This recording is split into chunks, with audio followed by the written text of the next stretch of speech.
Hoje a gente vai analisar um material bem interessante. São trechos do e-book Católicos Reféns, do Tássio Siqueira. Isso, entre o tradicionalismo e o progressismo. O título já diz muito, né? Exatamente. E o texto descreve essa tensão que é bem palpável mesmo na Igreja Católica aqui no Brasil. Grupos que a fonte chama de progressistas E outros de tradicionalistas. E ele já começa com os exemplos fortes, né? Uma catequista que é chamada de atrasada. pois é, por jovens e até por um padre mais moderno.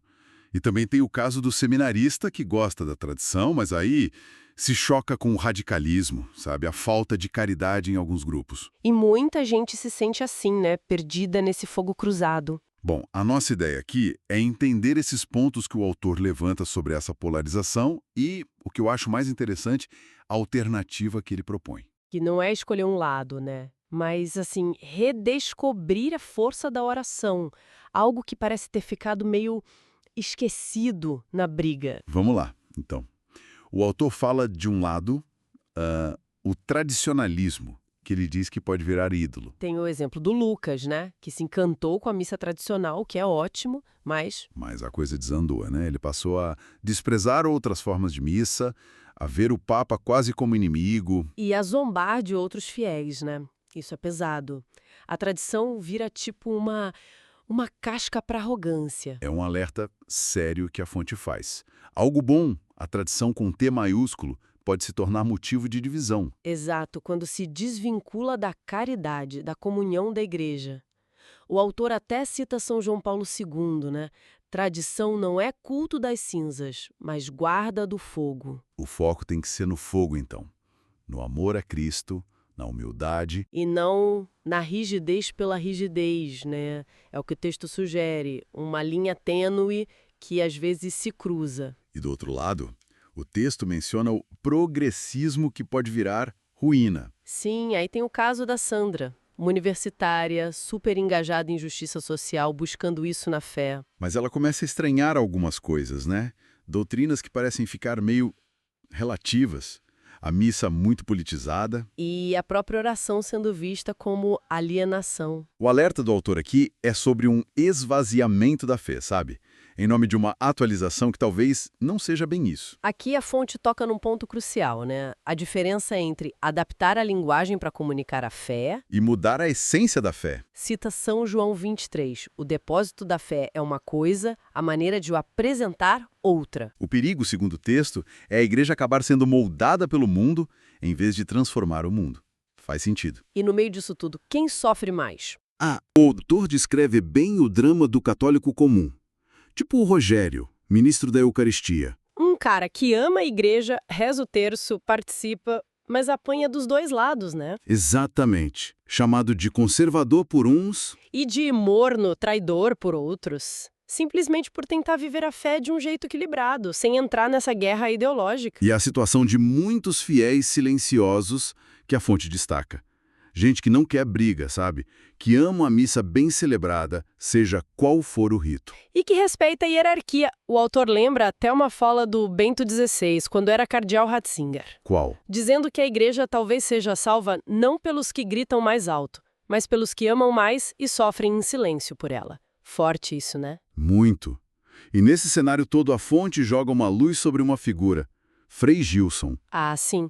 O autor comenta como ele atrai multidões online, né? Mas não é com polêmica. Não. É conduzindo a oração do texto. O texto traz até testemunhos de gente que voltou para a fé, que encontrou consolo ali. E o ponto-chave que a fonte levanta é justamente esse: a oração, o terço, a adoração, devoção a Maria como um refúgio espiritual. Para quem está cansado dessa briga toda, né? Exato. Não é negar a crise, mas responder a ela voltando para o essencial, a intimidade com Deus. É oferecer silêncio no meio do barulho. E olha que curioso. O autor chama o ato de rezar o terço de o mais revolucionário hoje em dia. Parece um paradoxo total, né? Pois é. No mundo de pressa, de barulho, de debate, de parar para repetir a mesma oração, Ave Marias, é visto como algo contracultural. Um ato de humildade, de resistência espiritual mesmo.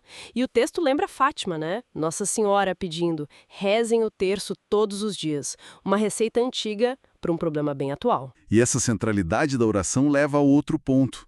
Maria. Sim, Maria como uma unidade acima da ideologia. O texto bate muito nessa tecla. Ela não é propriedade de nenhum grupo. Não é conservadora nem revolucionária nesse sentido ideológico. É a mãe que une.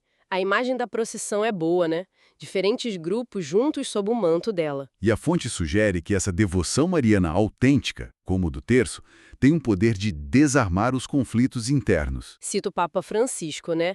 A ternura desarma. E Bento XVI também. Onde Maria está, não há espaço para divisões. Ela sempre leva para Cristo, para a unidade nele, supera as facções. Então, para a gente ir fechando, a análise de Católicos Reféns mostra essa polarização preocupante, mas o foco do autor parece ser outro caminho. Não é a vitória de um lado, né?